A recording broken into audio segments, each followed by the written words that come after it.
Welcome back Telugu movie reviews. Comedian Praveen గారు ప్రధాన పాత్రలో నటించిన మూవీ బకాసుర రెస్టారెంట్. ఈ మూవీ ఆగస్టు 8న థియేటర్లో రిలీజ్ కావడం జరిగింది. అయితే ఈ మూవీలో వైవా హర్ష గారు టైటిల్ రోల్లో నటించడంతో ఈ మూవీపై అంచనాలన్నిటి అమాంతం పెరిగిపోయాయి. ఈ మూవీ ఎలా ఉంది అంటే యావరేజ్ అని చెప్పవచ్చు. ఈ మూవీ యొక్క రన్ టైం వచ్చేసి 2 hours 40 minutes దాకా ఉంది.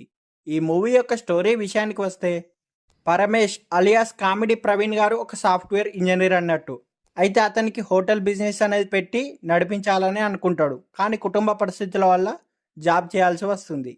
పరమేష్ అలియాస్ కమీడియన్ ప్రవీణ్ గారు ఒక ఇద్దరు అనాథలను చేరదీసి తానే పోషిస్తూ ఉంటాడు. అయితే వీరు ముగ్గురే గాక ఇంకో ఇద్దరు కూడా ఒక బ్యాచిలర్ రూమ్లో ఉంటారు వీళ్ళంతా కలిసి.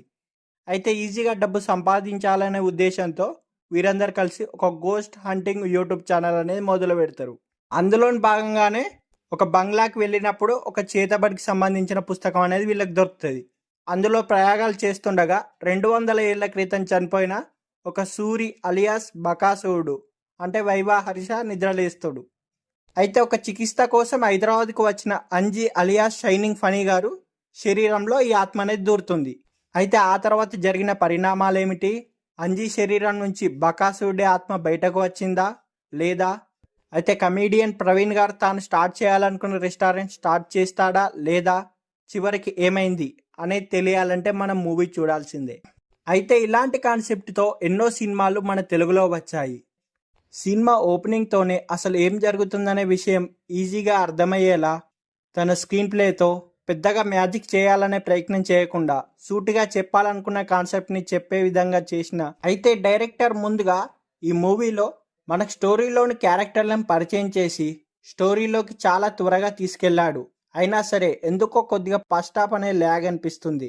అసలు స్టోరీలోకి వెళ్ళిపోతున్నాం అనే సమయానికి మనకు ఇంటర్వెల్ బ్లాక్ అనేది పడిపోతుంది. ఇక ఆ తర్వాత మాత్రం స్టోరీ మాత్రం చాలా వేగంగా నడిపించాడు. అలా మొత్తం మీద ఫస్ట్ హాఫ్ అనేది లాగ్ అనిపించినా సరే సెకండ్ హాఫ్లో నవ్వించే ప్రయత్నం చేసి కొంతవరకు మాత్రమే సక్సెస్ అయ్యాడు డైరెక్టర్ గారు. అయితే ముఖ్యంగా ఈ మూవీ యొక్క స్టోరీ బాగున్నా మాత్రం ఎగ్జిక్యూషన్ విషయంలో కొంచెం తడబడ్డాడు డైరెక్టర్. బహుశా ఈ డైరెక్టర్కి మొదటి సినిమా అవ్వడం వల్ల ఆయన కొంచెం తడబడ్డాడని చెప్పవచ్చు. అయితే ఈ మూవీ యొక్క నటీనటుల పర్ఫార్మెన్స్ విషయానికి వస్తే, ప్రవీణ్ గారు ఎప్పటిలాగానే తనదైన శైలిలో నటించాడు. ఒక రకంగా సినిమా మొత్తాన్ని తన భుజాలపై వేసుకొని నడిపించాడు. అతని తర్వాత అంతలా నటించే స్కోప్ ఉన్న పాత్ర మాత్రం షైనింగ్ ఫనీ గారికి దక్కింది. వైవా హర్ష గారు కనిపించే అంతసేపు మాత్రం ఆకట్టుకున్నాడు.